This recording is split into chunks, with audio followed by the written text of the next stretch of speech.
Welcome to Let Me Fix This. Enjoy the video.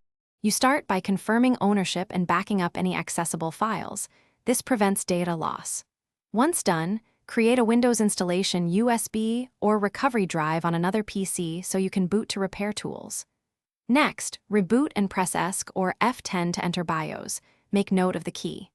If Secure Boot blocks tools, disable it temporarily in BIOS, then save and reboot to the USB. This gets you immediate access to system recovery options to remove the password.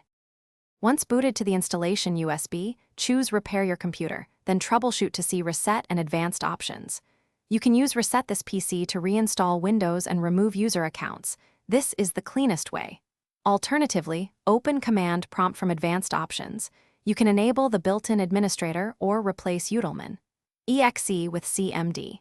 EXE to run NetUser commands offline.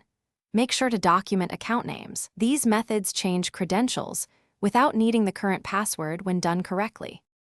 Complete the process by restoring any system files you modified, such as putting utilman.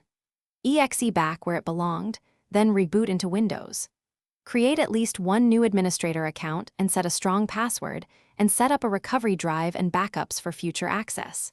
If you run into errors or the recovery options fail, use the HP recovery partition or contact HP support. Make sure you can prove ownership. This avoids getting locked out and ensures the laptop remains secure and usable. Thanks for watching. If you found this helpful, don't forget to like and subscribe.